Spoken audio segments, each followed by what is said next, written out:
Hello and welcome to Crucible of Worlds for more dedicated legacy action. It's been a while since I've played monowhite painter on my channel, so I thought it was time to fix that and have another crack at it. Also, I am testing for the European Legacy Masters Invitational in September, and this is one of the decks that I am tempted to play, but I want to sort of get some reps in and see how it feels and which particular build I would like to play. So today we are playing what is traditionally described as a Plumber build. So this is without a Stoneforge Mystic or anything, and we're using Ingenious Smith as one of our engine cards. For those who are unfamiliar, the Painter Servant deck is you play Painter Servant, name a colour, you grindstone, target your opponent. Because all the colours of the cards in their library are the same, it will just mill over the whole deck until they've got no cards left, and then you win the game. The mono white painter tucks us into a shell of disruptive white creatures, things like Ethersworn Canonist and Mother Runes to blank some removal on things like Painter. Previously, it used to have things like Esper Sentinel, but I'm just not a big fan of that card anymore. I think its time is gone. Orcish Bowmasters is obviously very good against it and is everywhere. And the 1/1 body just seems really bad in a meta that's quite creature heavy a lot of the time. So I just didn't really want to go into that. So we've changed things up a bit. We still have 3 Aether Vial here, and we're going to be using them to put in our 2-drops basically for the most part. So what are our 2-drops? Ethersworn Canonist is very good at the moment in my opinion, and there's been a decline of 8-cast decks because of Orcish Bowmasters, so there's less cards where this feels bad, if you know what I mean. And 8-cast was not a matchup I particularly enjoyed with this deck, so it's nice to see that we can have these back in and have a better matchup across the board because we have less 8-cast where this is going to be a bad card. We have Ingenious Smith, like I mentioned before. This can beat down quite effectively, and it digs for our combo pieces or other utility. We have Oswald Fiddlebender, who's the glue that holds it all together, so he can find whatever we need at any given time, pretty much. We've got some disruption in terms of killing creatures and 4 Swords to Plowshares. By cutting the Esper Sentinels, this gives us room to play Swords to Plowshares, which is really nice. And even though we are an Aether Vial deck, we don't have that many creatures, but Aether Vials can just get pitched to Oswald to find pieces anyway, so that's not a problem. And we've got some tutor targets here for different kinds. So we have a Pithing Needle. This can be found via Oswald or Urza's Saga. You can just shut down some problem permanents. It's very useful. A Crucible of Worlds. We can get this to rebuy our Urza's Saga or our Wasteland. We have a Portable Hole. This can be found via the Fiddlebender. It's just a nice bit of removal that we have. We have a Shadowspear, mainly off of the Urza's Saga here, so we can go and just have a construct beatdown game, which is very good. Saga Lantern for some main deck graveyard hate that also cantrips if we need it to. An Ensnaring Bridge, so if we need to turtle up we can do that and then try and find our combo from behind the safety of the bridge. And this new card is a thing that I've been wanting for this deck for some time. I've always felt like this deck lacked like a 3-drop value engine that didn't require the graveyard, because obviously Crucible of Worlds can, you know, do a lot of stuff, but if you don't have any exciting lands to go with it, or perhaps Wastelands aren't that good in the matchup or whatever, just having something like this is amazing, because we can go and fetch this up and it just starts creating value. We can dig to our combo pieces, and it puts a clock on the game that our opponent has to respect and can really cause them some trouble. So that's basically the deck.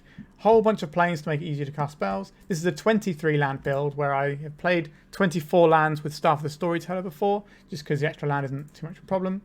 We have 4 Ancient Dens. These are obviously things that can be found with Ingenious Smith or tutored into something else via the Fiddlebender, but they can be a liability as they get hit by Wasteland as well as all the sort of artifact hate that comes out of people's sideboards. We've got 1 Eiganjo, which we can fire off once, then replay with Crucible, but it's just kind of like a nice land we can have to do a little bit more extra removal if we need it in a pinch. Horizon Canopy, this is great with Crucible, lets us draw a bunch of cards. Some Karakas. Unfortunately, we have the White Tower of Echelon version, which I'm not a fan of, but we'll cope today. So this is a Karakas. We can bounce our opponent's stuff, or we can save our Fiddlebender from removal. And then we also have the utility lands I mentioned before that are the core part of the deck that makes it really tick. Sideboard-wise, due to the massive decline in Reanimator that I've seen, I've decided to not play any ley lines. When I liked this deck best in the past, the Plumber build, was when Reanimator wasn't really like the deck to beat for a while. So now that that's disappeared again, I'm quite happy. We still have Graveyard Hate, don't you worry though. We've got Grafdigger's Cage, we've got Lion Sash. Containment Priest can do some good work for that. We've got 3 of those because these are also great against Green Sun Zenith decks, which there's definitely some of, and it's just a nice creature to have against some of these blue-black scam decks too. And we've got 2 Purify the Grave, because this is a card that your opponent can't discard out your hand, they just have to work through it, which I'm quite a fan of. Don't really see other people playing this one much, but I'm a big fan of it. Alright, we also have a Loran of the Third Path and 3 March of Otherworldly Light to take out some problem enchantments and artifacts. Also, March of Otherworldly Light for 1 mana can blow up an opposing Urza Saga, which is brilliant. And we have 4 Deafening Silence because there's quite a lot of storm type stuff around at the moment because of Mind's Desire being unbanned. I just wanted to pair this with the Ethersworn Canonist and just say no to those decks. Also, I don't want to lose to the Creative Technique deck, which I hate. So, sorry, is it Creative Technique? I think that's what it's called. The one that plays their whole deck. Basically, I played it on the channel recently as well. But anyway, so we're not losing to that deck, and we're not losing to Storm decks, and the rest of it is coming in varying matchups. So that's the deck. A bit of a longer deck tech than normal today, possibly, but I just wanted to talk about where my thoughts are with this deck and why I like this deck. I'm considering this. I do have it in foil in paper, but I do like the way that this deck can sort of do a good grindy plan. It can flip into a combo. It's got a lot of avenues of attack, and it rewards knowing the meta and knowing what you're doing in certain matchups. So that's one of the reasons I like it, and I quite enjoy playing slightly off-meta picks because you get a little bit of value against opponents whose sideboards maybe aren't geared to you and things like that. So this is one of the decks I'm considering to play, but will it be this build or will it be a completely different deck? Who knows? Anyway, enough with the deck tech. Let's play some Legacy. Remember to like and subscribe, and let's go. If you're looking to play Legacy on MTGO like me, why not try Card Hoarder? They're a rental service that I personally use, and I found them better than other rental services that I've used in the past. So why not give them a try? Alright, this is our opening hand for game 1. I like this. We've got some Ingenious Smith to dig into our deck. We've got Canonist if we think the disruption is important. We've even got Wasteland and Karakas. So our whole hand is doing good stuff here. Let's keep it and see what our opponent is up to. A Street Race. So this could be Doomsday, or it could be Blue-Black Scam. Or like Death Shadow, more so than just regular Scam, to be honest. There's a Grief, pitching Grief. So we're going to lose one of these cards, possibly 2 if they have Reanimate. Let's see what they take here. Seeing the Grindstone is some pretty important information for them, but it could make them play around that more so than what we're doing with our other creatures. Right, they're taking the Grindstone. Do they have a land and Reanimate? Not this turn there. Okay. Right, let's play a Plains. We can hold up Plow this turn if they do put a creature into play. And then we can untap and probably just jam an Ingenious Smith, I think. There's a Martial Arts from our opponent. Are we looking at... Okay, green-black. Cycling again. This feels like some sort of shadow deck. Witherbloom Apprentice. Okay. I think we will just get this creature out of play right away and start progressing our in-game plan. So we can play out a creature onto an empty board. We know what our opponent's doing now. I think we'll play out... I don't think we want to Wasteland the Bayou yet. I think we just want to get our creature rolling and start going in. Our opponent needs 4 mana to win. They could have a very specific selection of cards that can win them the game this turn if they have Dark Ritual, Witherbloom Apprentice, and Chain of Smog. And another land, right? No, they don't need the other land for that, actually, do they? Orcish Bowmasters, sure. So we're going to lose our Ingenious Smith here. That's unfortunate, but I think we'll live. It's already gotten a card for us, so now we can play our... Oh, I kind of wanted to play the Saga to get this up and running. That makes our Ingenious Smith a lot worse. So I think the correct play here is Urza Saga. And we have a choice between the Smith or the Canonist. I think we just play the Canonist out here. And I will Wasteland our opponent's Bayou. Because we've just got loads of lands in hand to play anyway, so we can play into the Saga and just do some big Saga beats. We are ahead on board. It's just a case of what our opponent's got in hand. We do have to respect a combo, but they can't play both pieces in the same turn due to Canonist. So there's the Overgrown Tomb. Our opponent definitely giving me Death Shadow vibes. Seeing a lot more people trying Witherbloom Apprentice at the moment, which is interesting. Another Overgrown Tomb. I think we're going to see a Death Shadow this turn. I don't think you attack your own life total that much in the face of Urza Saga unless you have the Shadow ready to go. So we should have blocked... Yep, no attacks from our opponent there. This pops off here.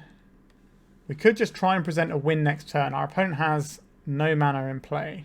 Sorry, no cards in hand apart from 1. So maybe we could either play our Painter Servant and just have the win next turn. Or we could play this Urza Saga. We could activate this and just get a big creature. I think I want to put my opponent to a test. Probably should have left open white there. We will choose black so we can't be snuffed out, in case that's something our opponent's playing. It does mean that they can grief, but we don't really care about what's in our hand right now. We've just put the win on the board. Mausoleum Secrets. Alright, so our opponent gets a card with convert mana cost 3 or less. I imagine it's probably going to be Fatal Push here. Dismember, sure. So that's going to really grow their shadow.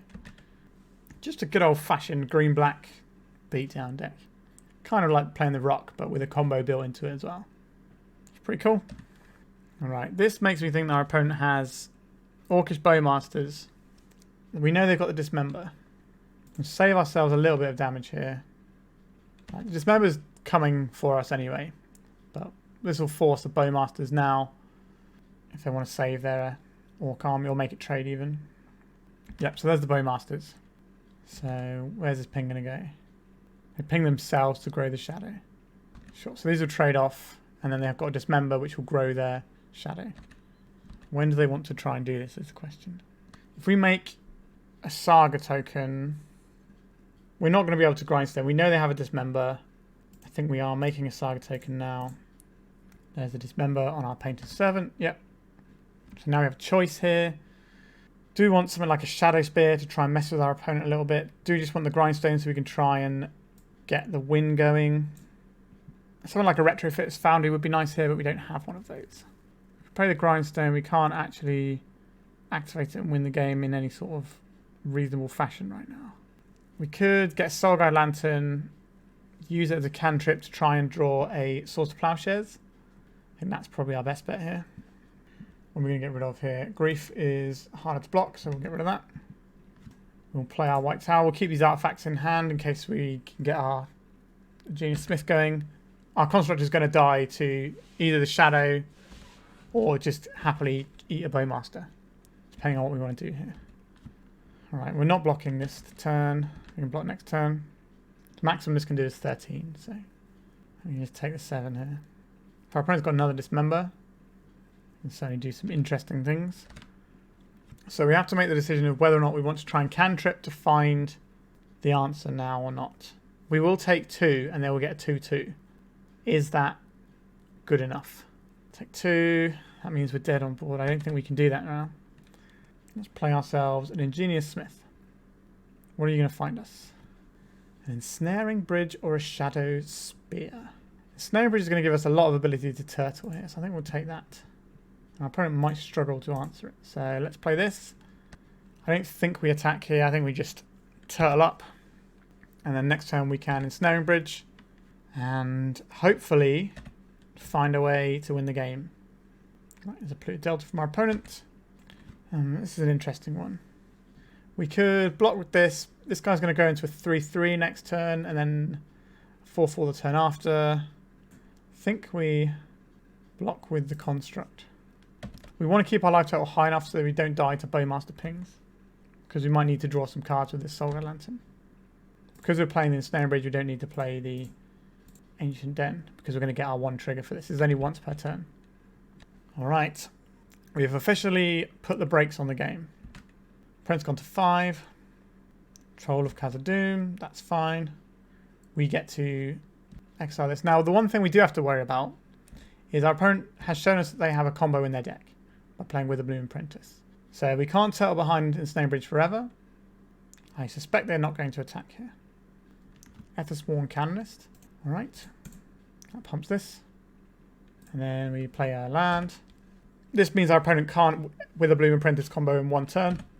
They need to play it out, and which gives us time to try and draw an answer. A Crucible of Worlds. This is basically my favourite Magic card, so we're definitely playing this one. And we're going to Wasteland our opponent into the Stone Age. If we can take them off of green, then they won't be able to combo off there. However, if we get the Urza Saga, we can just go and work towards our combo a lot quicker. So I think we get the Saga first, and then we start Wastelanding our opponent, because Wasteland them now won't be enough anyway, and they haven't played the Witherbloom Apprentice yet. We don't fire off the Soulguide Lantern to exile their graveyard until it becomes absolutely necessary. There's another Shadow. So if they had a Witherbloom Apprentice and were trying to reanimate that, that's something that I would be interested in exiling, whereas I don't really mind if they get a big creature because you kind of have that locked down already. Right, so we play our Wasteland. Start Wastelanding things. We'll play out an Aether Vial. This will pump our Ingenious Smith. And then we can make an Urza Saga construct in their turn, which will then pump our Ingenious Smith. So we're getting to the point where even if they can break through our Ensnaring Bridge, we might be able to successfully block their guys and live anyway. Pretty good. Let's have a Saga construct. Let's pump our guy. Let's go to our turn. Put a counter on Aether Vial. A Pithing Needle. Interesting. We will be making a construct here. We'll get ourselves a Grindstone. We can also manually grind soon if we need to. Right, let's play out Wasteland. Just take our opponent off green in a couple of turns. I'm trying to think what could be useful from this Pithing Needle. I'm honestly not sure. We have a good option for that. So I think the plan here is we might start manually grinding our opponent now. Our opponent is basically mono black, so we can take chunks out of their library relatively well. If they have a Witherboom Apprentice, they probably want to try it now. Alright, they're scooping to the Crucible Wasteland luck. Beautiful. So we showcased the grindy thing of the deck. We're eventually going to either manually grind our opponent from behind the Ensnaring Bridge, or we're going to find the Painter at some point and win the game. So let's go to sideboarding. A black-green deck. Their biggest, scariest threats. So Grafdigger's Cage has use here. Lion Sash has use here. March of Otherworldly Light is a pretty cheap way of getting rid of a Death Shadow. All of this stuff is also potentially useful. Now, what is not going to be useful for us here? The Aether Vials, our opponent's not really playing counter magic here.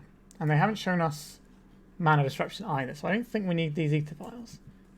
Now, yes, they can be mana of our own, but I don't think that's where we necessarily need to be. I think we want to keep our combo intact. The Canonist, very good against their combo. So maybe we only get 3 slots here, because all the rest of these cards just look really good. Pithing Needle, I guess, it doesn't look great. So we have four options here. So I think what is going to be really useful for us here? Grafdigger's Cage will stop them ever reanimating things, if that's a thing we're interested in doing. So will Lion Sash, as well as being a win condition. But this is one they can remove. Interesting. I think I want a couple of... I don't want to lose the combo, so I think we want 3 Mites of Otherworldly Lights here. And then the question is, what is the other card we play? Is it Cage, Lion Sash, or one of the Containment Priests? I think I just want the Sash here, just as another blocker. And I think I'm happy with how that looks. We've got a bunch of removals, so Mother of Runes is going to be useful. Yeah, we've just got a bunch of removal to stop their combo now. They didn't show us any Wastelands in game 1. If they don't have Wastelands, this hand is great. So I will keep this. I think we plow into Ingenious Smith, or we can pour the hole into Ingenious Smith. Our opponent's probably going to be disrupting our hand using some amount of Grief or Thoughtseize. They might even have Cabal Therapy in their deck. Grief, pitching, Street Wraith. Sure. What would you like to take? Our hand's pretty good. I imagine the Plow's what's going to leave here. They're thinking about it for a while. Our opponent went for the Swords to Plowshares in the end, as I suspected they might. And we're seeing the Grief coming back with a Reanimate. I have to imagine Reanimate's in their deck. Like the Troll of Khazad-dûm, Grief, and Reanimate all together in the deck is just such a powerful thing. It's one of the reasons why black is arguably the best colour right now. Right, so taking some life off the Evergreen Tomb. We're getting Griefs again. We are. They're going to take the Painter's Servant this turn, would be my guess. No, they've gone for Portal Hole. Alright, so I'll be looking to play out... I don't think we can just Wasteland here. I think we need to get on board. So we're going to play out the Karakas first, and then we're going to jam an Ingenious Smith and try and get there. Maybe if we Wasteland our opponent, they don't have anything, and we spend a couple of turns before we get to play another spell, and we're alright. But if our opponent just has another land and continues making plays after we've done that, then we're just so far behind on board. We're just giving our opponent like a time walk whilst they have a 3-2 in play, and that's not a very smart thing to do. Alright, so we're taking 3 there, down to 17. Thoughtseize, sure. Our opponent is now going to be able to play a pretty hefty Death Shadow, which might just do us in. Taking an Ingenious Smith. They're cracking a Marsh Flats. I imagine it's getting an Overgrown Tomb, and they're going to play a Death Shadow. That's going to be large. Yep, there it is. So there is their 5-5. A great time to draw more plows. Did not draw more plows. So I think we are on playing this Ingenious Smith and seeing what it can find us. An Ensnaring Bridge. I will take this Ensnaring Bridge. Now our opponent's got green mana over there, so things like Abrupt Decay would not surprise me out of our opponent.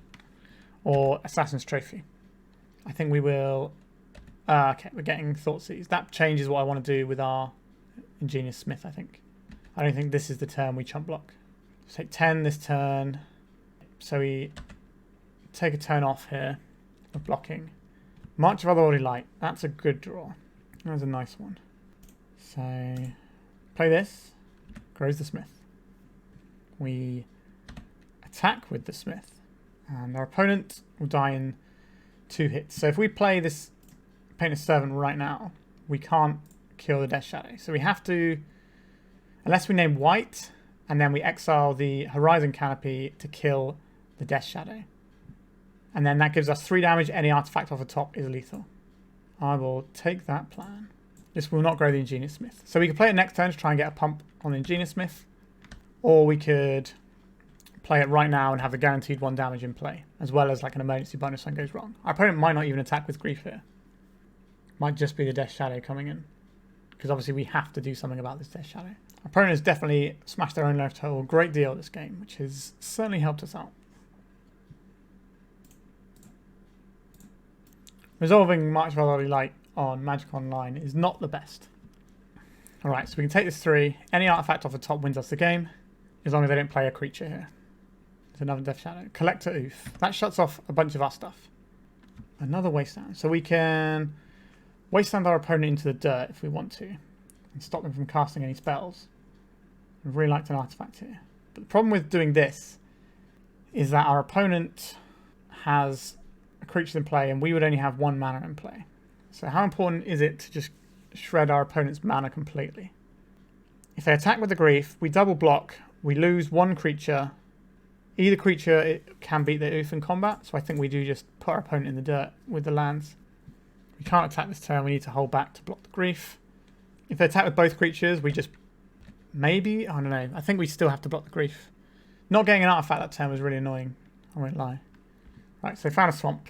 So they do have the ability to play some spells. They've got a lot of 1 mana action in their deck.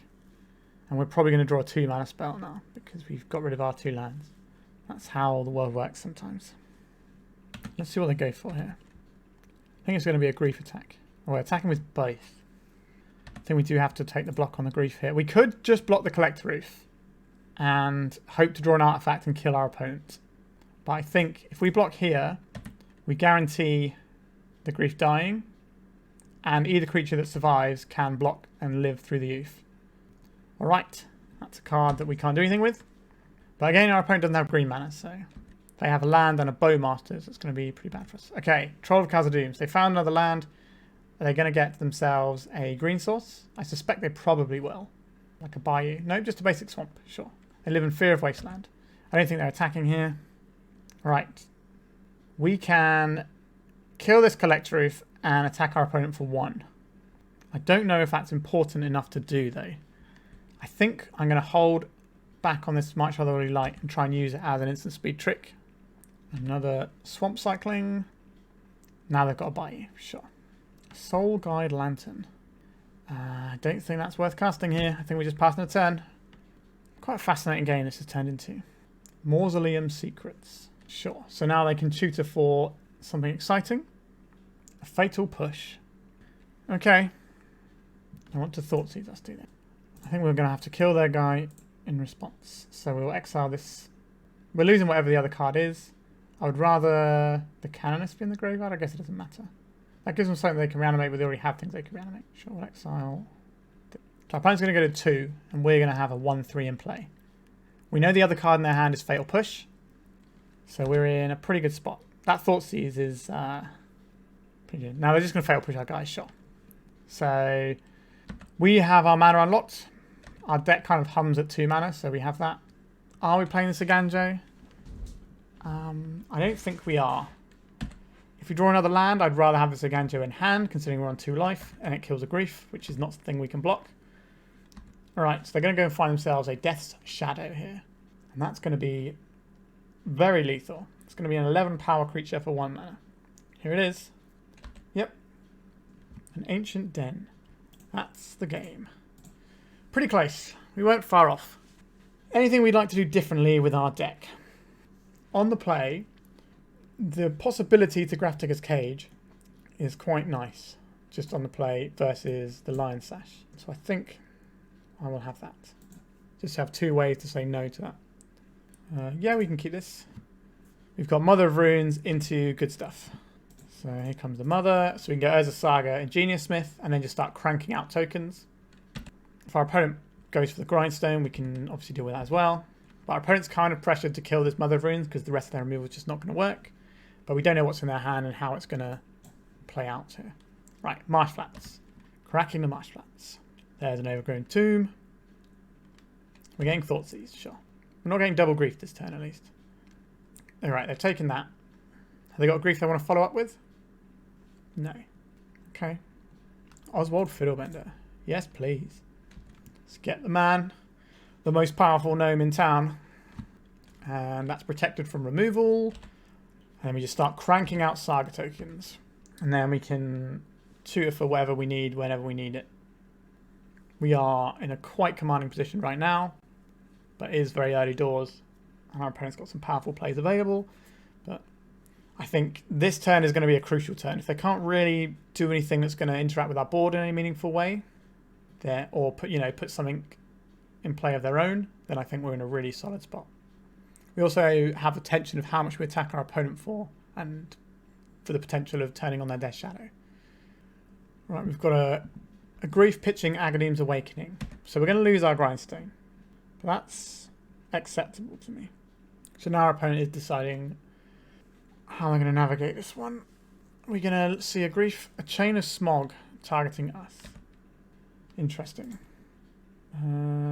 Yes, we will send it back our opponent. If we end up with a 0 resources game here, we've already got stuff in play, including a Saga. Any land off the top is going to be really powerful here. We did not find the land. That is unfortunate. Because we have the Death Shadow covered, we're just going to attack with this Fiddlebender. And we can work our way up to Crucible of Worlds in a few turns if we want to. Because this can get us a 1-drop, then it becomes a 2-drop. Then we go and get ourselves whatever we need. A Collector Oof. Sure. Is that worth hitting now? I don't think it is. March with Otherworldly Light. Sure. So we'll float a mana here. And we will go and find ourselves something. A Grafdigger's Cage is going to cover a lot of what our opponent's doing, but if we're just trying to build up to our Palantír or Crucible, it doesn't really matter what we get here. So I think we'd probably get the Saga Lantern here, because then we get the value of taking out their grief. Sacrifice this. We'll go and get ourselves an Ethersworn Canonist, and we'll pass the turn. So next turn this becomes Crucible of Worlds, and then we replay our Saga, and then we can grind our way through. We have 2 pieces of removal in hand. Our opponent can't combo right now, even if they need to have 2 more lands in play. We haven't seen Dark Ritual out of our opponent, so I'm suspecting they don't actually have Dark Ritual. They're just using the Cyclers to make sure they can make their land drops, I suspect. Right. Shoulder's Edict. Each opponent sacrifices a non-token creature. I'm going to sacrifice Mother of Runes here, because we want our Crucible of Worlds. We should have given our Ethersworn Canonist Pro Black first. That was an error. So we want to attack first. Getting our 2 points. We've already got Death Shadow covered, so we don't. Let's go and get ourselves a Crucible of Worlds. And I think we just replay our Saga, so we can just start grinding that away. So when this pops, we should have enough mana to just combo our opponent. So we're in a pretty solid spot. A Death Shadow. We don't care about you. Yep, we're taking on 2 here. We'll play our basic planes. We'll cast a Painter's Servant here. We haven't seen Snuff Out, so I'm going to name white for March with Otherworldly Light, I think. We could turn this Painter into a Palantír, but that doesn't seem very effective here. We'll hold up this Plow, so we can get rid of the Collector Roof and just kill them on our next turn. Okay, our opponent has an Orcish Bowmasters here. That's what they've just told us. So we'll block. We won't block. Our opponent going to do anything before damage?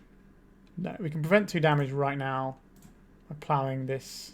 Well, you can prevent more than 2 damage, right? Because the shadow is going to grow as well. So we'll prevent 4 damage by doing this. Filigree Silex. So this is Ratchet Bomb under a different name. Our opponent should be dead. Going to get Grindstone. We play our Saga. Alright, There we go. So we got the game. I think we showcased a lot of what our deck can do here. How we could pivot into a combo or pivot into grindy. I think this matchup really showcased what our deck can do. And this is the sort of thing we're more than happy to grind against. Which is why I quite like this deck in the meta right now. Right, let's go to round 2. We're on the play for round 2. Our hand probably could do with another land. I'm going to mulligan this. Yep, this is better. We will keep this and we'll throw back one of our Painter's Servants. Our opponent has gone to 5 cards. Which makes me a little bit worried about what's going to happen. 4 cards. Oh dear. Are we going to get Aether Vial's 3 cards? Wowzers, trousers. That is a very deep mulligan in the blind. Their deck has to be doing something busted. And that's probably going to be better than what we're doing, to be honest. Our deck is on the fair side. It's a fair deck that has a combo it can pivot to, rather than being an unfair deck. Alright, so our opponent's playing this horrible deck that I detest. Exciting. Alright, so we play the Canonist, and our opponent scoops up. Game over. I did not want to lose this deck. And we have certainly built a deck that is going to not lose this deck. We have 8 Canonist style effects in our deck. Now they can just play the creatures, it's the 6 mana creatures, and start attacking with them. That is a thing they can do. I'm not sure how effective it's going to be. If they play like a 7 mana creature, like the one that cascades a whole bunch, then yeah, that can probably get us. Maybe they're just trying to see our deck now. Alright, so we'll take damage here. We'll make ourselves an Ingenious Smith. We'll go and find... Are we looking for a Pithing Needle here or a Shadowspear? I think we'll get the Shadowspear because the Pithing Needle isn't going to work against their Misty Rainforest anyway. We're just trying to end the game quicker. Right, so let's pump this. Go attacks. We're not going to get a counter for playing this Shadowspear. We're going to play anyway. We also have Wastelands in our deck, which is very good in this matchup. So, Ensnaring Bridge. That has us more or less covered from the whole deck at that point, I think. We'll go attacks. Should have made our artifact first. We missed a point of damage there. Whoops. Although it wouldn't... Actually, if we played this, this goes up to 3. And then we actually would have lost damage there. So this is fine. So we attack for 5 next turn. Our opponent can't make creatures that attack. They can't cast multiple spells. I think we're okay. Unless they're playing something a little bit unusual in their build, I think we are A-okay. I do think the Creative Technique deck should be playing a Bane of Progress in the sideboard, because if you're quite likely to cascade into stuff like that. So what do we have here? So we're going to equip this to our Canonist. Go attacks. Bash for 6. Put out as a Saga. And we're ready to rock and roll. We can always pop the Horizon Canopy to increase our hand size if we need to. But our opponent shouldn't be able to do very much this game. And that's how we drew it up. Yeah, alright. Our opponent's seen the writing on the wall there. Sideboard. 4 Deafening Silence, please. And that's about all we need. None of these other things actually do anything because they're not... the text on Cascade, I believe, is that it exiles it. So because it exiles it, Containment Priest, so they've cast, and this is from libraries, it's not coming from libraries, so none of these do anything. It is just the Deafening Silences we want here. Now, which of our cards are useful, which of them are useless? Saga Lantern, probably not the most useful. I don't think we're going to require Aether Vials in this game. I do still like having Mother of Runes because they have Pyrokinesis in their sideboard. I like to stop that. And Crucible of Worlds Wasteland is a very good way to stop them ever casting spells. If they do end up playing some creatures, I'd like to have the source to Plowshares and maybe be able to beat them in combat if they're just playing 1 creature a turn. So I think we just submit like this. Just trying to think, do we want some Aether Vials just as 1-drops that we can tutor into our Canonist? That might be worth it, actually. We've got these 5 1-drops though. Maybe we need less Painter's Servant and just have another Aether Vial there. Just as a 1-drop for the Oswald to do stuff with. Sure. This hand is going to be very hard for them to beat. So they only get 1 creative technique is what happens with this. So the Canonist is the better one because this just stops them casting multiple spells. This one means their creatures can still cascade into other creatures. Let's see what they go for. Right. Step 1, Deafening Silence. Step 2, Ethersworn Canonist. Step 3, Grindstone. Or maybe not. Step 3, I think, is Ensnaring Bridge. I'll get my little damage in. And we can just turn up behind this Grindstone and start milling our opponent out. It's going to be very slow because their deck is mostly lands. Oswald Fiddlebender. That is one I would like to have in play. We don't get to play the Grindstone as well, because we're kind of locked out by our own Deafening Silence. Actually, is that true? No, we can still play our Grindstone, right? Yes, we can. Alright, excellent. We can bash with our Canonist. I don't believe there's any instant speed creatures in the deck. I played it the other day and there were none. So we need a land to win the game next turn, because we can play our Grindstone, turn our Grindstone into a Painter, and then... Oh, actually, that's not going to work because they've got Emrakul in their deck, right? So the slow grind isn't going to be amazing here. Boseiju, who endures. Onto our guy. Sure. Let's go and get ourselves a Plains. So they can cast a creature, which will cast Creative Technique, which will cast a creature. So they can definitely do some stuff here. Otawara on our Deafening Silence, sure. We still have the Ensnaring Bridge. So they're going to play either the Spider or the Sakashima guy, I think. Shardless Agent. Right, our opponent's on a different build here. 2-Watch Trickery. Okay. What is it going to find them? What is the Creative Technique? So now they get to play a bunch of stuff. And we sit here F6th and wait. We do get to see a big chunk of their deck to see if they are on full Emrakul plans or not. Emergent Ultimatum. Apex Devastator. Sure. We'll let our opponent play through it. We just get to see a whole bunch of their deck, because they're on a different build. They've got these 3-mana cascades into Trickery, which is very different to what we were expecting. Emergent Ultimatum. So we get to search our opponent's library and we get full information about what's in their deck now. Creative Technique. What does Urtai do here? Okay. Oh no, we don't get to search it, do we? I guess we don't want them having a Devastator. Yep, Urtai.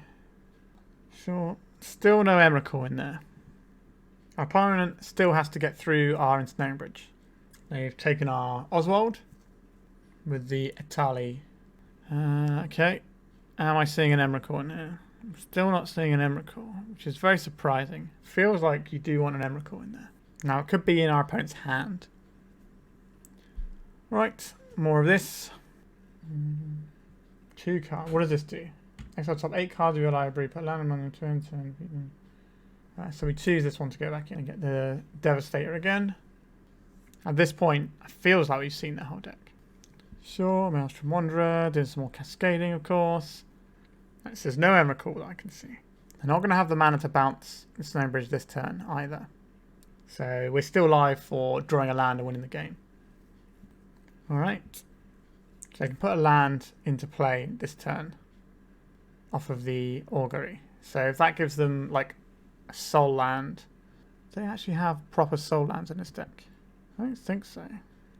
They don't have. They have a legendary permanent actually, so they can. They're putting this into play, so this means they probably have another Boseiju in hand. So they're going to get rid of the Ensnaring Bridge and kill us. That's what I would assume. Or, okay, I don't know. We're just going to keep going round and round on this one. Yeah, all your creatures are very large. If we don't draw a land, we can always tutor for a needle to name Otawara. Alright, our opponent's done a whole lot of stuff. They did not have an Emrakul in their deck, as far as I saw. Unless it's in their hand. 3, 6, 9, 12. We will take that. Can we draw a land and win the game? Would be lovely. Did not draw a land. Interesting. So now we need to play out lots of permanents and hide behind our Ensnaring Bridge. So we play out the Grindstone first. Then if we play out the Canonist, each player has cast a non-artifact spell, can't cast additional non-artifact. Yeah, so then we can play Deafening Silence afterwards. And then we can sacrifice this to get Pithing Needle. Name Otawara. And next turn, we can cycle one of our Grindstones into Painter and then mill our opponent out. So I need to have Boseiju this turn. It has to be the card that comes off the top. Forest. No attacks from our opponent. That's good. Sacrifice this Grindstone. Go and get Painter Servant. In white, I guess. And our opponent scoops it up. So we beat the deck. They did their thing. but we had enough layers of protection. That was a wild ride, but we built our deck in a fashion that beats this deck. I did mention that at the top, that I didn't want to lose to these sorts of super fast combo decks that we could... Well, they're not even that fast. And we didn't even see our Wastelands, which every time we Wasteland is a time walk in a very real fashion because they only have one spell they cast for the most part. Our opponent's build was a bit different, but obviously doing a similar sort of thing. I kind of like the cheaper ones in here, but I obviously hate this deck a great deal. Alright, let's go to round 3. Right, we're on the play for round 3. We don't have a 1-drop, but the rest of our hand does some interesting things. I think we keep. Basic planes, pass. So we could be representing a control deck that wants to plow on turn 1. We could be representing a Death and Taxes deck. Elvish Reclaimer, that's a pretty good card. What is our solution to this problem going to be? I think we just want to get our Fiddlebender up and running so we can start tutoring for stuff. We have the combo sewn up if we can untap with this a few times. Okay, as next turn we can play Painted Servant and tutor up Grindstone. Our opponent's representing Marit Lage soon, so I want to say no to these things. So we get Grindstone, play this Painter out. See, we've got our own little tappy creature that finds stuff, just like Elvish Reclaimer. I think we name black just in case I have snuff outs. Very unlikely, but it's possible. So we have the win next turn. What is our opponent going to tutor for with their Reclaimer here? Is it Tabernacle? Unlikely they're going to want to have Tabernacle and then pay themselves. That's more something you get in your own turn. Could be something like Blast Zone. Urborg. Okay. So they might have something like a Fatal Push here. Does our opponent have an Endurance, I guess is the question. If our opponent has an Endurance, then we can play around that by getting Ensnaring Bridge and then grindstoning our opponent. Or do we think our opponent has it or not, is the question. If they have an Endurance, we lose for grindstoning them. Then we'll play out the Canonist, and then we'll turn it into an Ensnaring Bridge. Just plays around Endurance.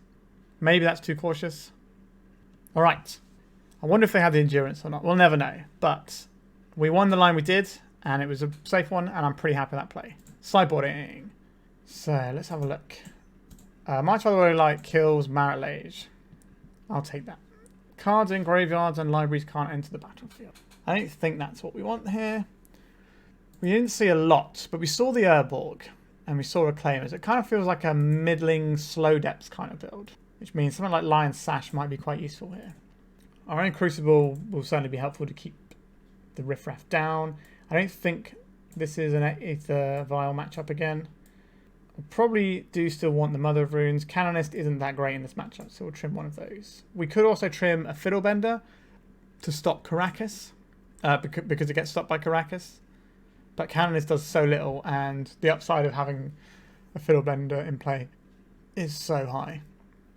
Do we think they're a Green Sun Zenith deck is the other question. If we think they're a Green Sun Zenith deck, then we're supposed to board in some Containment Priests. They're just better than the Canonists here anyway, so I think we'll take the Canonists.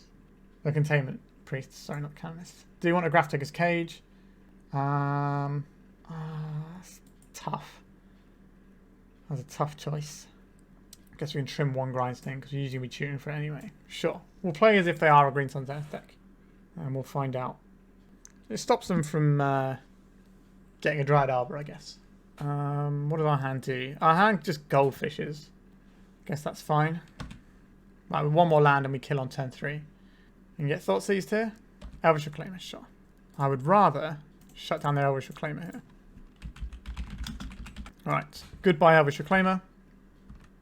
We're getting Thought Seized now, sure. So they can take our combo piece. We also have Karakas, which is very good against Marit Lage. Okay, so we lost our Painted Servant.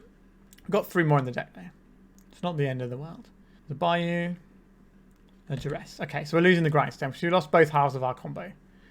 Understood, opponent. We are on the fair plan. Let me just play this one first. Swing and a miss. Disgusting. Yuck. Hate it. Hate that for us. Okay.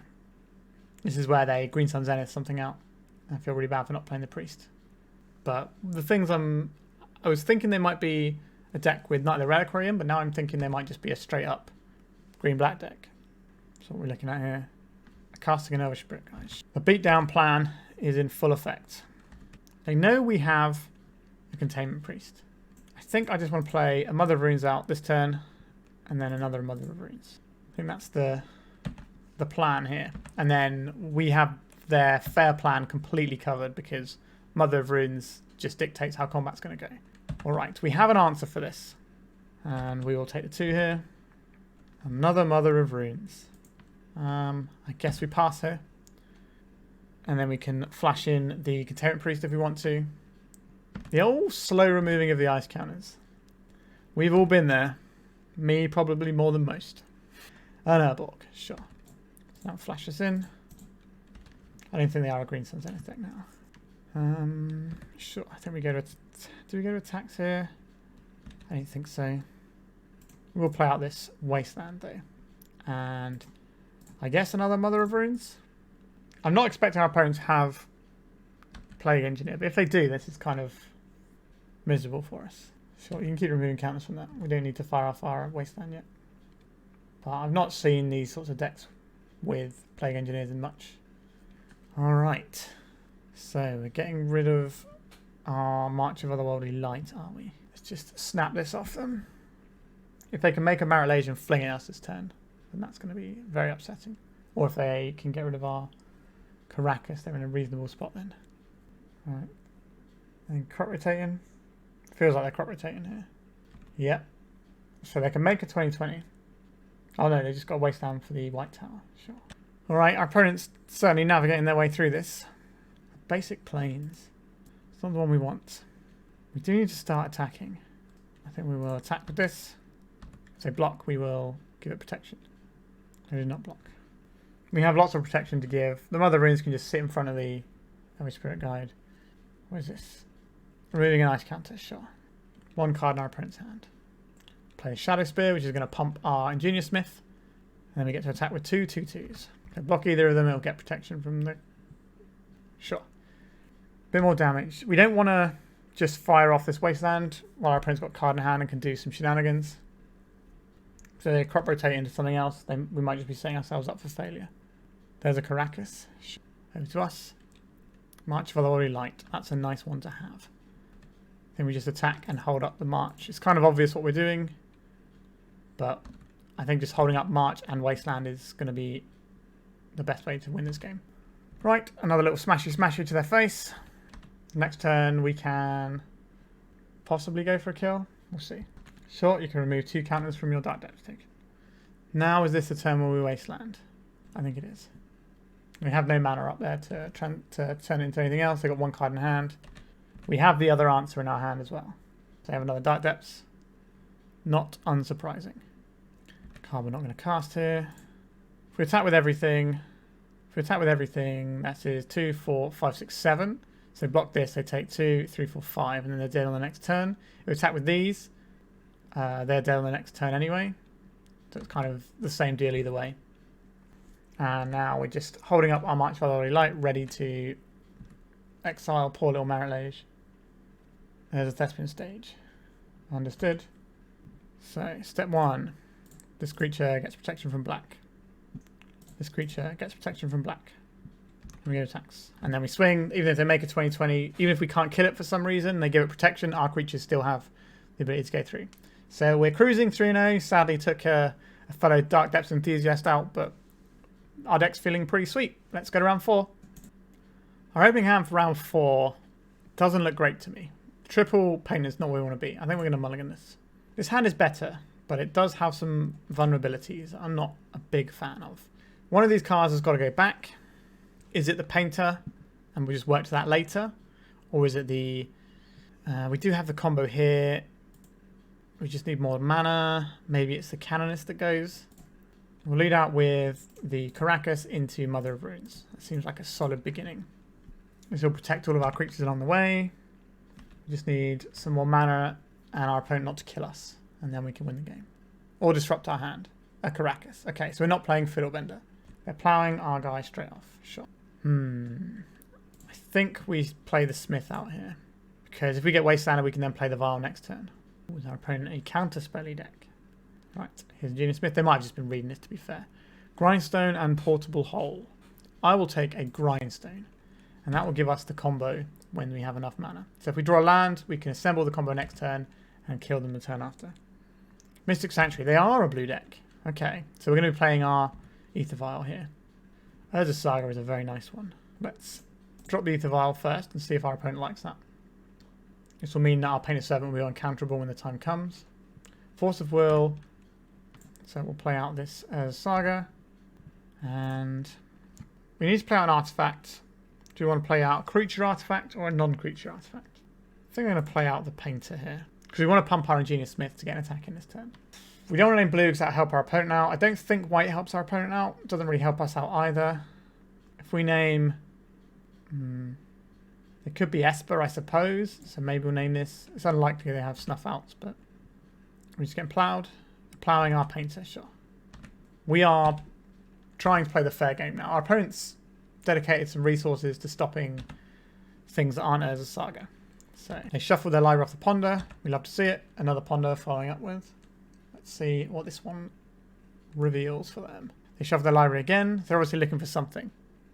We get to untap with Urza Saga ticking up. That's always a good feeling. So we can play out our land. We can tap this for a Grindstone to pump our Ingenious Smith. And we can get some attacks on. And then in our opponent's turn, we make an Urza Saga construct. And we get to whittle away our opponent's life total pretty effectively here. Loran revealed from our opponent, island cycling away to get a Tundra. There's the Tundra. The One Ring. Sure.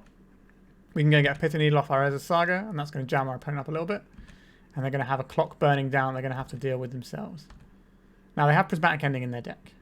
And we will be making a construct here, which pumps our Smith. We untap. We make a construct. We get a Pithing Needle. We name the One Ring. We can't attack. Our opponent might have Wandering Empress, so attacking for no reason is certainly not a good idea. Alright, so now they've got a clock on themselves that they're going to have to deal with, but they can get, like I said, they can Prismatic Ending our Pithing Needle, and then they're not in such a bad spot. Supreme Verdict. It's a pretty good one. Now, the card we have in our hand doesn't actually do anything because our opponent has a Karakas. We can draw Wasteland, but I think we're on the manual Grindstone here, coupled with our opponent's One Ring. Prismatic Ending on the Needle. Yep. Drawing some cards. Things getting out of hand now. Loran reveal. The Karakas in our opponent's deck is a 1, possibly a 2 of. Okay, so they got red mana. That's really important to know for next game. That means Meltdown. Let's see more cards in their deck.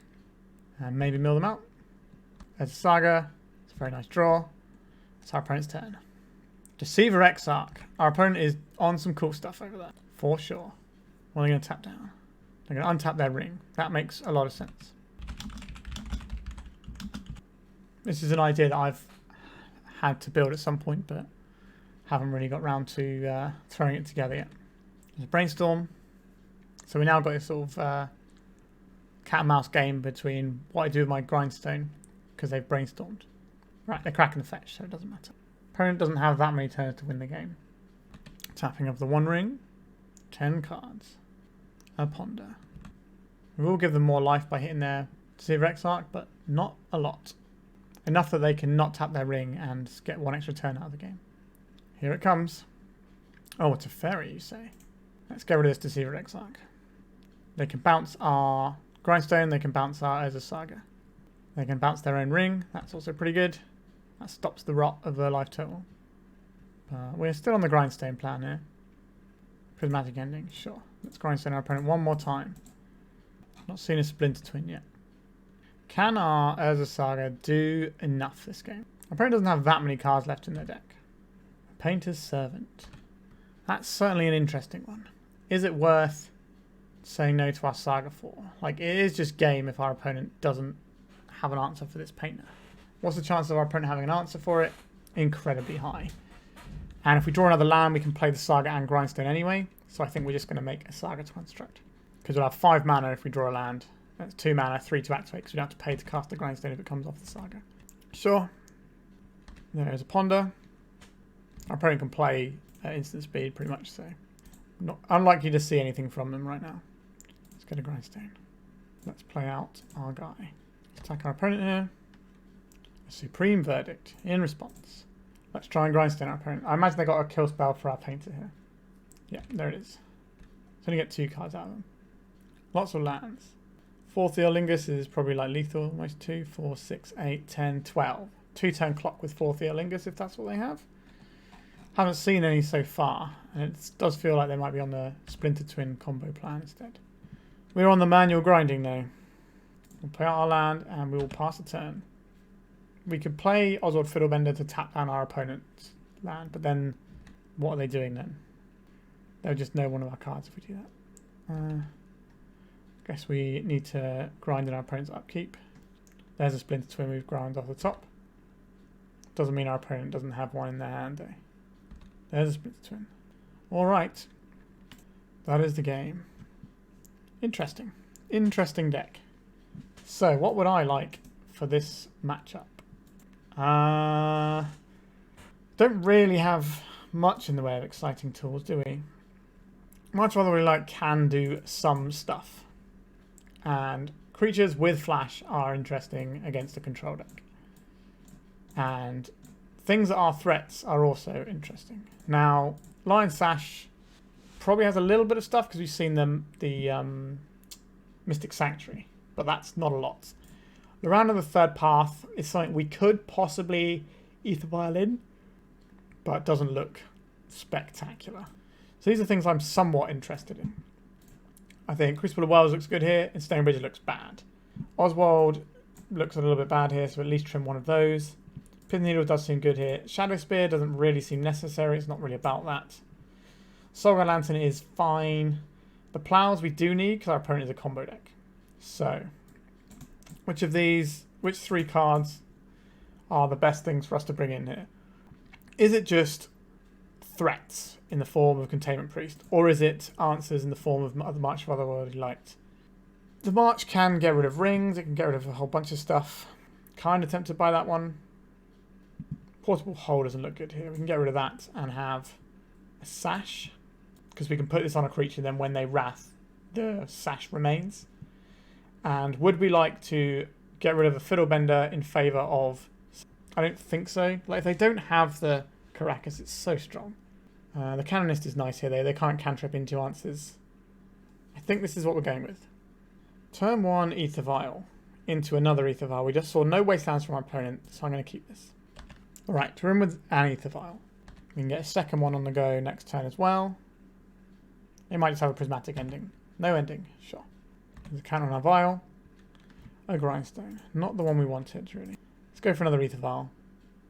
This can potentially play into Meltdown, but we are in a bit of a bind with our mana right now. Alright, we got away with it for another turn. Let's do a count on both of these. Yes. Yes. So now we can actually start putting creatures into play. I do want to play this Grindstone out. I think if we're playing the Grindstones out, we want to put in our Ingenious Smith first, so it at least gets a counter on it. What horror awaits us from their mana? Not sure what they're expecting. Phyrexian Invoker doesn't work on lands, but I guess just being safe. Right, let's play this Smith. What have you got for us? Nothing. This is not the matchup to find nothing. Right, let's try Grindstone out. This will pump our Smith. They have a Plow, they'll do it in response to the trigger, so we gain less life. Not that our life total necessarily matters in this matchup. Right, we can stick a Mother of Runes in a sec, and then untap and have protection from removal.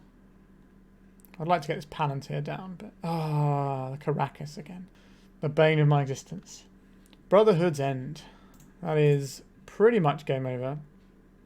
Like, our deck can do okay against these sorts of effects, but sometimes you get hands that you have to keep that just can't beat it, and then if they have it, you're just dead. So, alright, this game should be over at this point.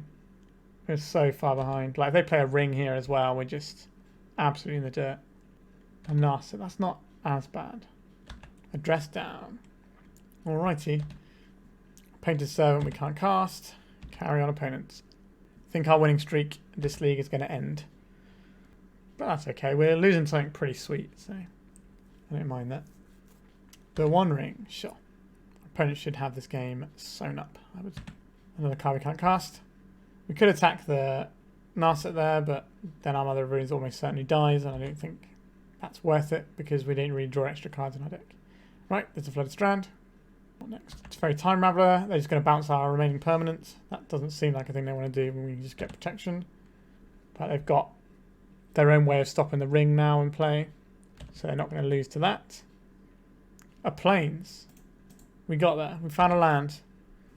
I think it's not going to be enough. Our opponent's drawing increasing amounts of cards every turn, which is not great.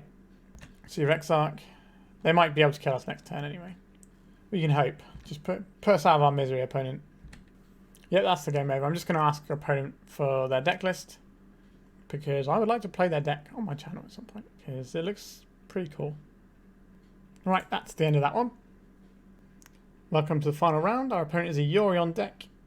We were going to keep our hand. We can do Plow or Saga Lantern into Ingenious Smith. That seems like a pretty reasonable curve. We'll keep Windswept Teeth. Right, Mother of Runes is better than all the other options we had, so let's just jam this.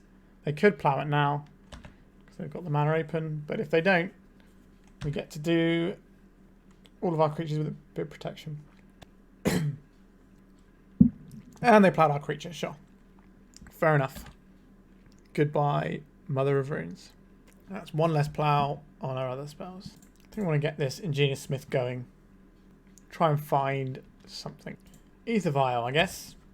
That's going to be useful against the counter spells that we expect from our opponent. Another plow, sure. If our opponent misses a land, we can play Vial and then Wasteland their Tundra. But we need to make sure our Vial resolves before thinking about doing that. If we draw another land, it becomes less risky. Right, a Tropical Island. And a Tiger. Sure. At least 4 colours in our opponent's deck. An Uro. We have that covered with the Saga Lantern this turn. Right, so play out the Aether Vial here. And play the Saga Lantern out. I'm a bit worried about Minsk and Boo. But not much we can do about that one right now. Like, holding up the plow only goes so far. Ploughing a Minsk and Boo token isn't the best thing to do anyway. Oh, the main deck Collector Roof. You love to see it. Okay. And a Karakas for our 2 Fiddlebenders. Yeah, things definitely going a little bit pear-shaped, but we can kill this Collector Roof at least. What do we want to do here? I don't really need to plough this turn. Just wondering what I want to do with this Wasteland. Maybe we're Wastelanding, putting in Fiddlebender next turn. I don't like it. But here we are. We will plough on our opponent's upkeep, I guess. That plays around Force of Vigor, Force of Negation, which is, well, it doesn't play around it that much. It makes them pay mana to cast it and lose their whole turn. But okay, so we got rid of the Collector Roof. That's got to be a singleton in their deck. It also shows us that they're a Green Sun Zenith deck as well, in case that wasn't already obvious. We need them to not Prismatic Ending our Aether Vial. Losing our Aether Vial would be bad news. Oh, Minsk and Boo, is it? No, Green Sun's only for 3. What is this going to be? Leovold, maybe? Round Up Excavator. Ugh. Alright. They didn't do that. That's interesting. We could have... We didn't get a chance to do the Saga Lantern once the Round Up Excavator came down, but maybe we should have thought about it as a thing a bit more. Yes, I'd like to use Aether Vial's ability. We're going to Saga Lantern away our opponent's... let's play Shadowspear here. We're going to Saga Lantern away our opponent's graveyard in their upkeep, hoping that we snag this Windswept Teeth if they fetch end of turn. I doubt they will. We don't want this Karakas around. We need our Fiddlebender to do stuff here because we haven't got a lot going on. So if we Fiddlebender, we can untap, put a Canonist in, Fiddlebend that into a Crucible and set up the Crucible Wasteland lock. But our opponent has a Ramnat Excavator, so we'll kind of just be trading resources backward and forwards. But if we can find a removal spell, then we can do that as well. Grist to Hunger Tide. That's a pretty good one. I wonder if they're going to attack into our Aether Vial on 2 here. Spirit of the Labyrinth is something that could possibly be in our deck. Alright, we're going to try the Fiddlebender out for size. We've got another one, so if it dies, then... Is this worth a plow to save your Dryad Arbor opponent? I don't think it is. You've got a Ramnap Excavator in play, so... Alright, Windswept Teeth being cracked in the end step. For Savannah, and we're seeing some costs. Address down. Fair enough, opponent. We will not put a counter on this because you don't have any 3-drop creatures. A Karakas of our very own. I think we are on the equip Shadowspear onto our guy. Come in at Grist. So we only hit Grist for 2 here, which means if it wants to kill something, it has to lose itself, which is alright. It'll be a 2 trade, this card and another creature to kill our Oswald if that's the thing they care about. I don't think it is the thing they care about. Alright. I guess they got the recurring Dryad Arbor, so it's not really that much of an opportunity cost. And Ice Fang, sure. Bit optimistic to get the old Death Touch on it. We're looking at their mana base over there. A Ponder. So we could have put the Canonist in response to the Ice Fangs. They couldn't cast any more spells this turn. But I want to get the Fiddlebender going because it gives us a lot of nice options. Abundant Growth, sure. We know they've still got the Euron in hand as well. We're putting a Painter and prevent 2 damage, but our life total isn't really the important thing right now. This is just jostling for position. Let's put in a Fiddlebender. No counters on this. Ingenious Smith. Would I like to cast that counterably or uncounterably? Interesting choice. I think we cast it off of this mana. And then if we get an artifact... Oh, Palantír is nice. If we can get that going. So we're not tutoring for anything here. We'll attack with this guy. We can flash in a guy and double block the Ramnap Excavator. That does play into removal quite badly though. At the moment, it's just giving them additional land drops. It's not giving them wastelands or anything like that. That's when I would start to worry. There's a Ponder from our opponent. I would like to actually get Palantír into play and do some stuff with it at some point this league. So our opponent's deck is just designed to grind with loads of value in all of their cards. So this is always going to be a challenging matchup because unlike sort of traditional control-y decks, this deck plays with the board quite a lot, so it can sort of stump our creature plan, but they still have a whole bunch of removal. Right, there is an Ice Fang. I'm trying to use the Canonist to put in as a surprise blocker. Alright, now that we have to deal with the Wasteland, I definitely want to put our creature in and try and get double block here. Right, probably wasn't buying it. We'll put in a Painter's Servant. We can go and get ourselves a Crucible. Doesn't really help us that much though. I think we'll put in the Painter. I'm in white here. Make them think about things like Solitude. And Urza's Saga. You're not going to be very long for the world, are you? What would I like to do with my 1 activation of Urza's Saga mana? Just don't have Death Touch yet. We can still double block and kill the Ramnap Excavator. Another Ice Fang, you say? Just going to give them all Death Touch now, is it? Or they need 3 other permanents, don't they? How would you like to block, opponent? Because we have a guy that we can play from the Canonist. So give us an additional point of damage here. Not that that's the relevant metric of this game, but we're going to have to probably get our opponent's life total to 0 because I doubt we're ever going to have 3 mana to activate a Grindstone. We're just in the Wasteland lock. The thing I love so very much is now attacking us. Oh dear.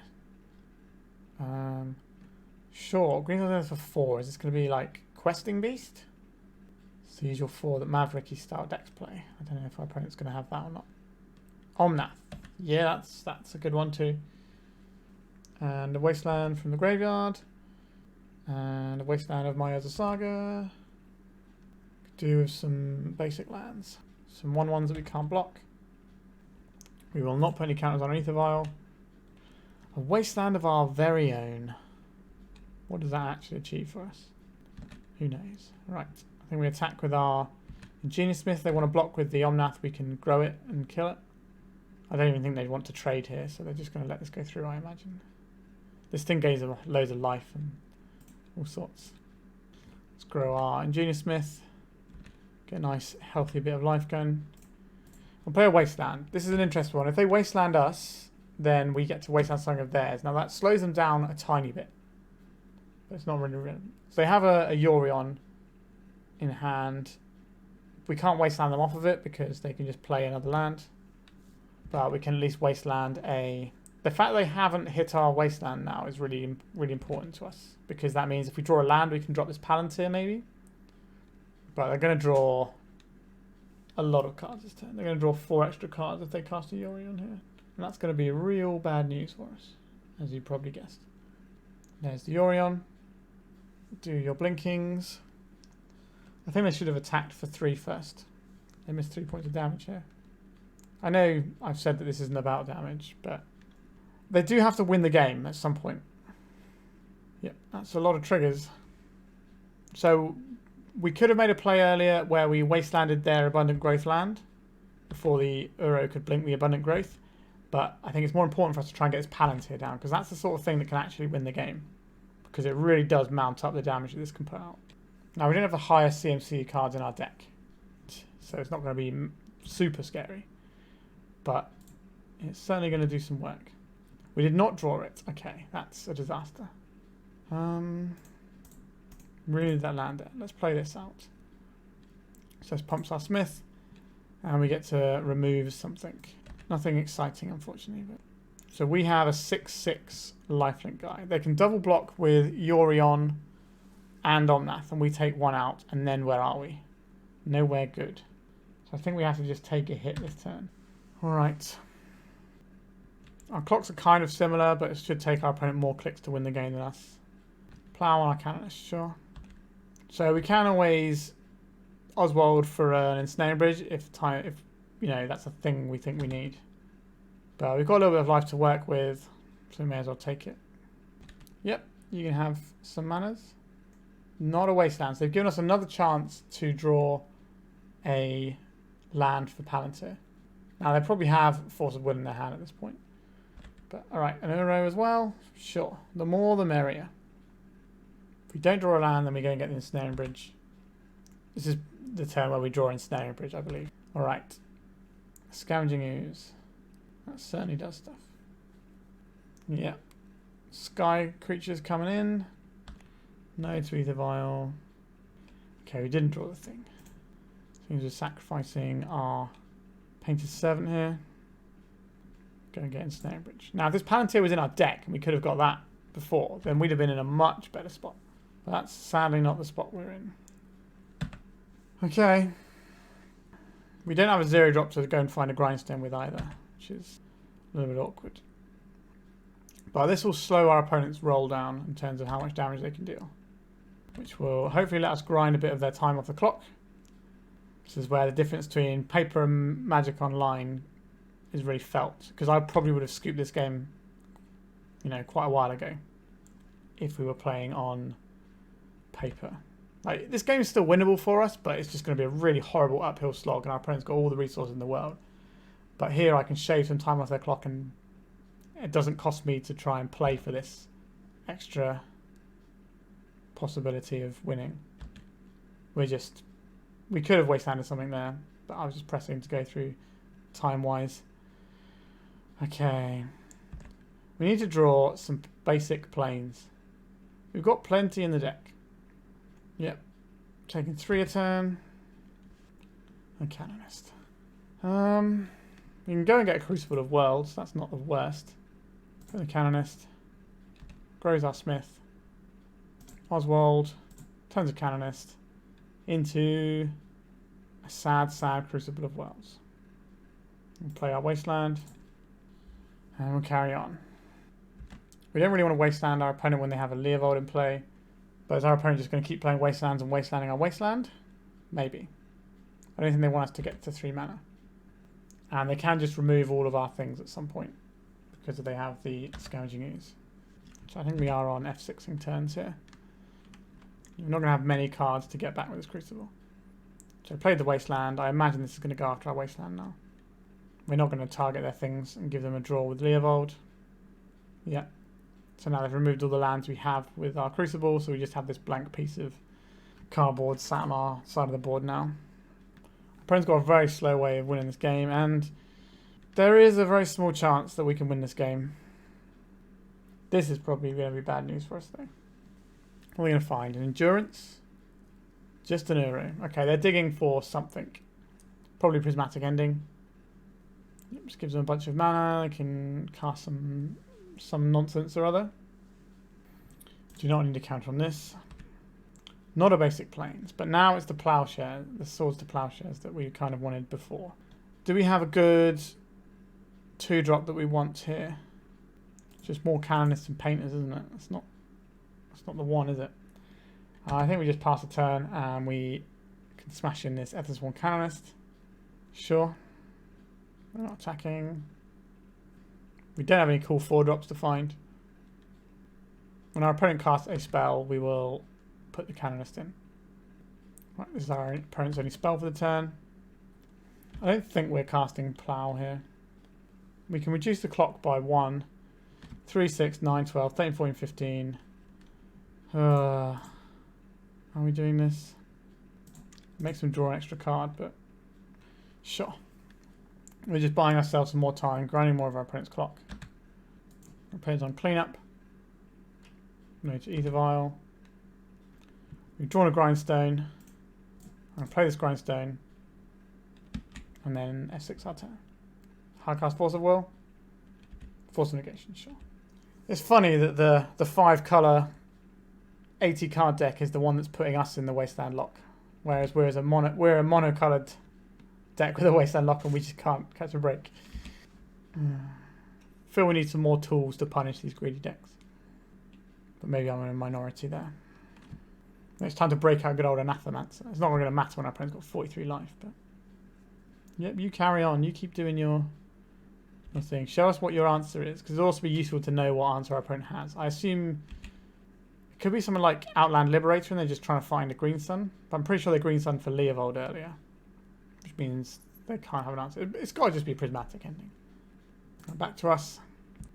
My computer feels like it's struggling with this game for some reason. Alright. What do we draw? A land that we can't really do anything with. Sure, I guess we pass. If we can find some more planes, maybe we can snipe down one of these little guys. At some point we might be able to get Palantír into play. It's possible. Right, there's a Prismatic Ending. Alright, now we have to do some blocking. Just these guys. Sure. Be my guest. We can't block these anyway.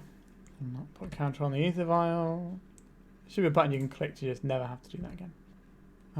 Basic planes. Alright. That's something. We can go to attacks if we want to here. Do we have to do that? I think we do.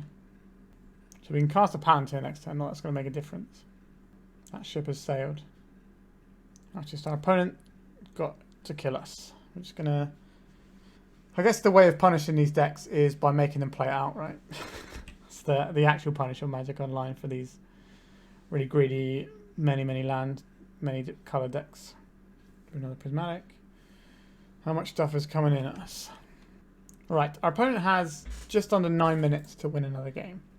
So, what do we want?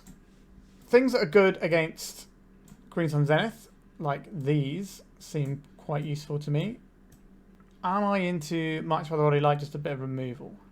Not in a big way, to be honest. I think Lion Sash is fine, though. It's another threat. So, what are we looking at here? Pithing Needle. I don't think we want to be naming Wasteland because we have our own Wastelands and they're really good. So, I think we're going to take this Pithing Needle out. Crucible of Worlds plan is very good if we can get it going.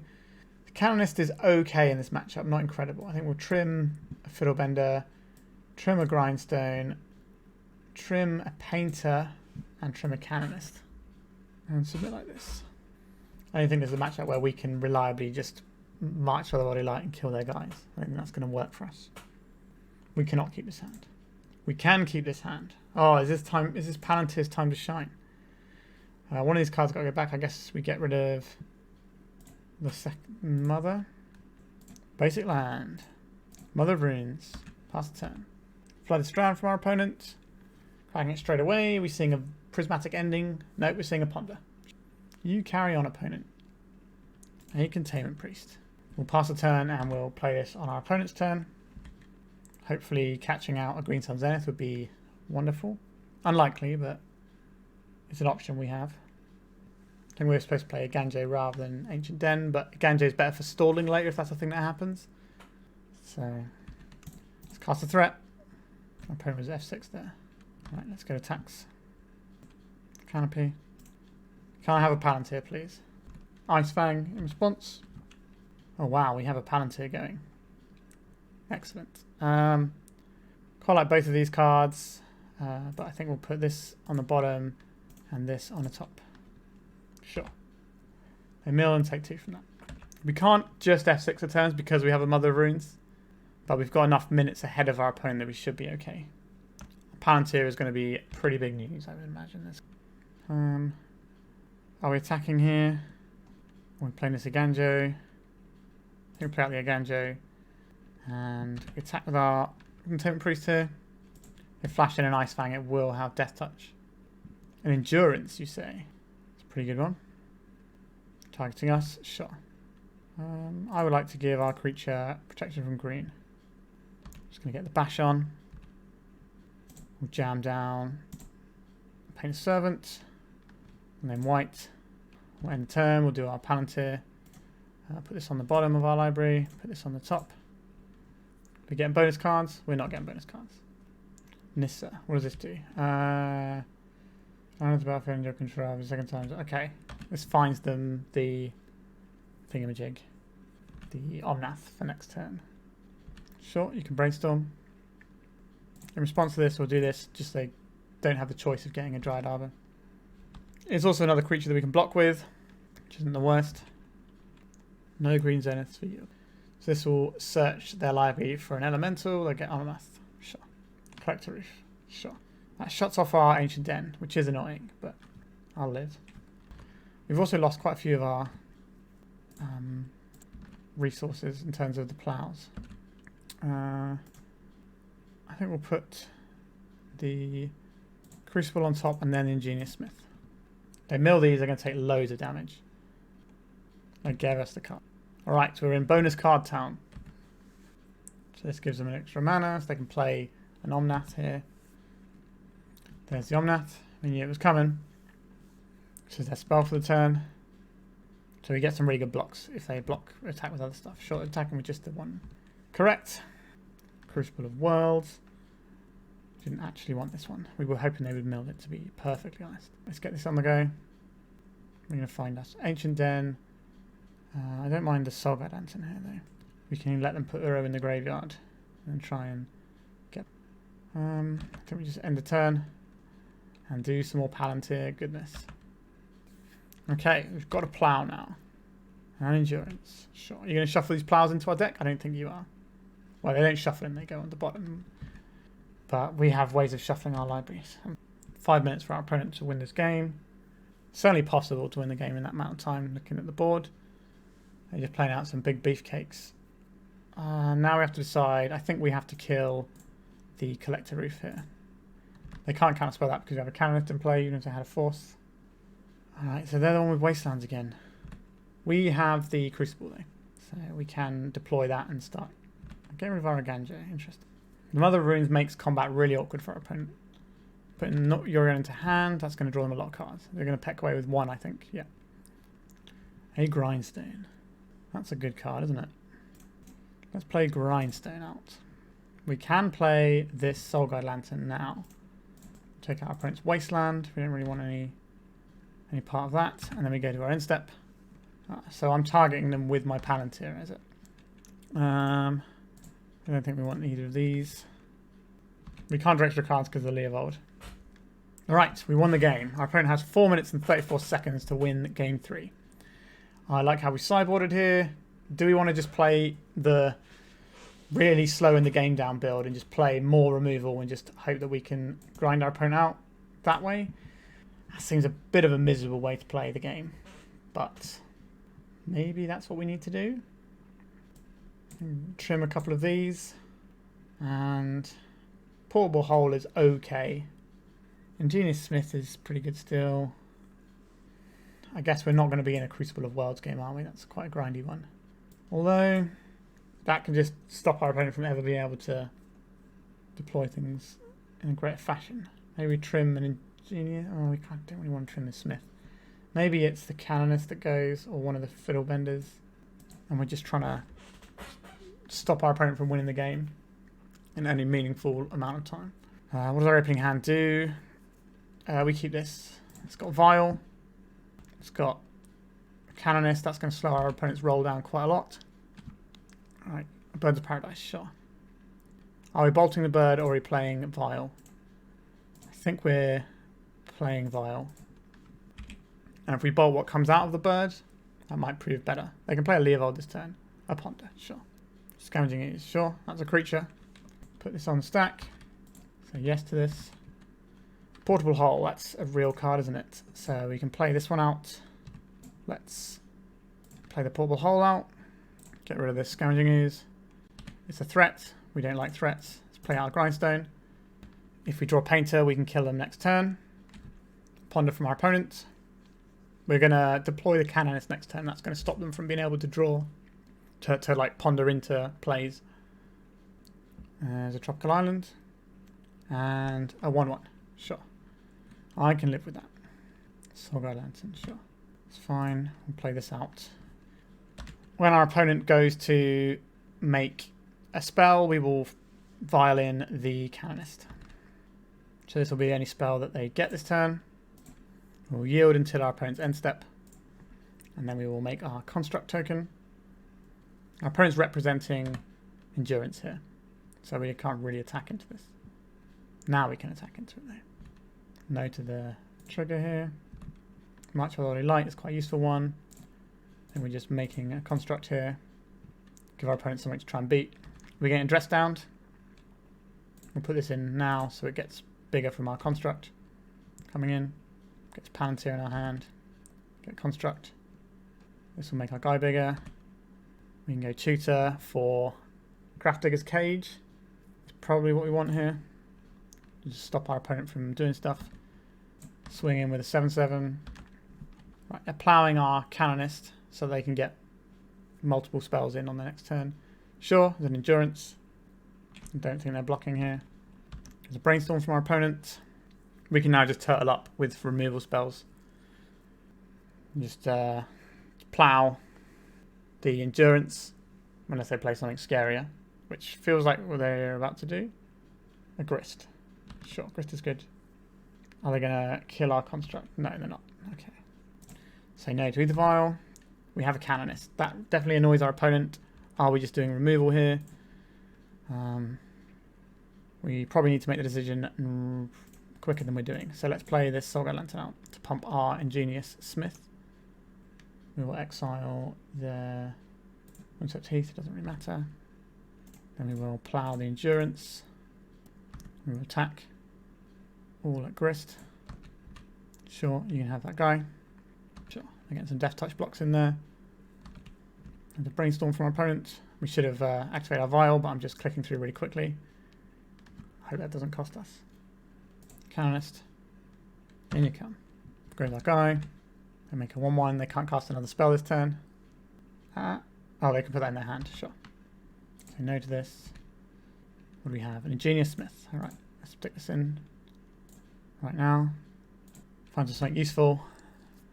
Finds us absolutely nothing. That keeps happening. It's one of the reasons I dislike Ingenious Smith. So we're holding up a March for the Otherworldly Light that can hit their Birds of Paradise. Prismatic Ending on our guy. Ponder from our opponent. They're milling with the Grist. And they have a Wasteland. We will take out their birds. And we lose our thing. Trigger on a stack. Say no. Draw for turn. Another Aether Vial. That grows our guy. Attack Grist with all our guys. Our opponent's got 1 minute to try and win this game. Nissa. So they can go and tutor. Well, not tutor. They reveal card until they find an elemental. So they get an Uro or a... what's the other one? Omnath. Endurance. Okay, that's the other one they could get. That's a good one. Put the Urine into play. Yes to the first one, no to the second one. Ingenious Smith. Sure. Let's put this in. Let's get a Lion Sash. Plus 10. Nice Fang. I don't know if our opponent can do this.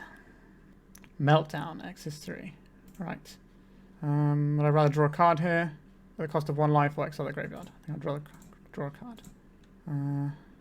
Sure. I don't think it's worth paying the 1 life for the Oswald here. We just have to pass the turn. We now got less time on our clock than our opponent. We're just looking for a source of Plowshares. 9 seconds on our clock, 16 on our opponent's. They should be able to win the game here. We can't block enough here. Ugh, that was annoying. Yeah, we played that last game in a weird way because we were just trying to grind our opponent's clock off, and they happened to have pretty good draws, and our draws are pretty miserable. It's a bit unfortunate there. I think 99% of the time, we probably win that game. I think that may not 99% of the time, but quite likely we win that game with the amount of time they had to win. But yeah, didn't quite get there. So we end up with a 3-2. Let's talk about the deck. So the deck felt pretty good, but we did get into we got into a couple of games, especially in that last match, where we had trouble with our mana base. And I've played versions of this deck with 24 lands to help, but I think maybe just having Eiganjo being a plains would also help. Like, it's so rare that we use Eiganjo. Now that we've got these plows in the deck, I don't think we need the Eiganjo, and just having another basic land would just do the absolute world of good. Another thing I noticed, Ingenious Smith, once again, has been not necessarily costing me games, but feels like it's costing me games. When you cast Ingenious Smith, if it doesn't find an artifact, you've paid 2 mana for a rubbish 1/1. Like, the fact that it can grow is okay, but if you're not getting a card off of it, it just feels bad. And we're having to play these 4 Ancient Dens, which makes us much weaker to things like Brotherhood's End and Meltdown to accommodate this Ingenious Smith. Whereas when I play the Grindstone Forge build, I run Stoneforge Mystics in this slot and have 1 less Ancient Den. So we have 3 Ancient Dens for the Oswald to Fiddlebend. But then we're less likely to get hit by Meltdown, and we have another basic, which I really want in the deck. So yeah, the Ingenious Smith felt like the weak link in the deck to me today. It did some good stuff, don't get me wrong. It definitely did some work in this game, but it also jammed us up a bunch as well. Not hitting anything is real sad state of affairs to be. I don't necessarily think that makes it wrong in this deck. I just think that's kind of one of the hits that you have to take.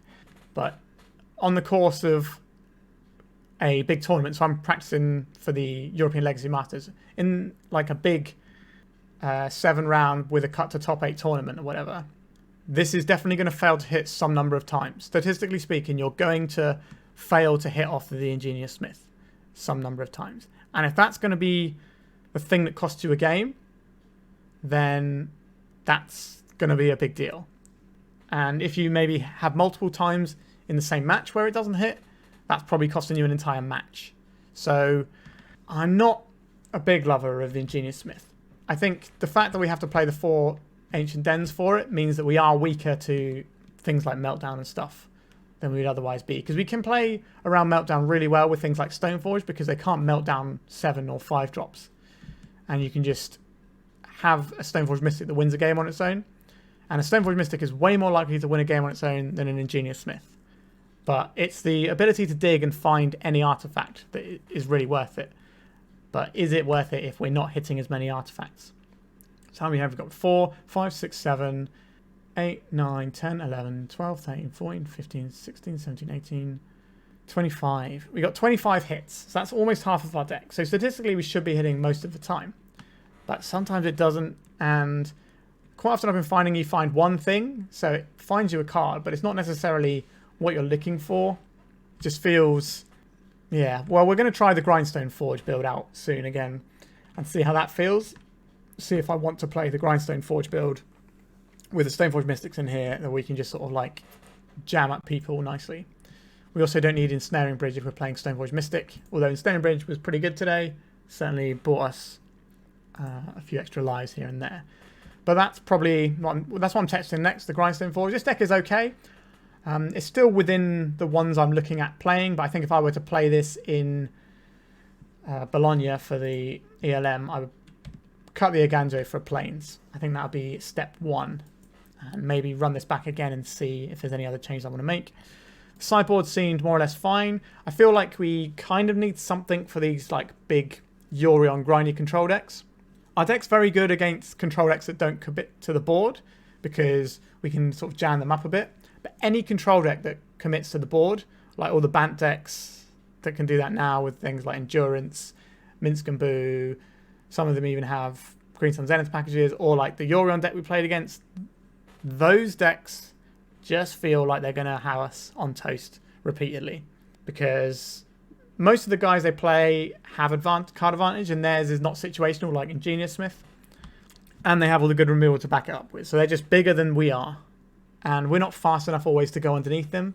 So that would be my concern. Now, do I think those decks are going to be that big? No. I think the decks to really look out for at the tournament I'm going to are going to be Grixis Delver, Blue-Black Scam, / Death Shadow. And people are going to have some pet decks and things as well. But those are the things I'm most looking at in the meta. And our deck is pretty reasonable against this sort of scammy decks. But again, we are exposing ourselves slightly more to Meltdown with the Ancient Dens as a 4 of. If you draw 2 of them, your opponent has Meltdown. That can just be the end of the game for you. But yeah, so this one was interesting. It's been a while since I played this on the channel, and I hope you've all enjoyed it. I've been recording for nearly 3 hours now, so it's quite a long one. But there's lots of good learning and play patterns in here to look at. The Palantír looked pretty good to me. This felt like something that in a lot of matchups would be really potent. I'm glad I've ordered a foil one for the deck, so there is that. And we're done. So if you would like to have a donation deck on my channel, why not get in touch, either via the Discord or just drop in a comment below. I'm kind of trying to get enough money to pay for everything in Bologna, so anyone who wants to do a donation deck and you've been thinking about it, now would be a great time to help me out. Alternatively, I have a Patreon that you can find in the description below, where I have a regular primer for Green-Black Toe Adepts that gets updated every month, as well as articles about various Dark Depths decks. And remember to like, subscribe, and comment. It just helps the channel out, and I really appreciate it. Okay, thank you very much for watching, and goodbye.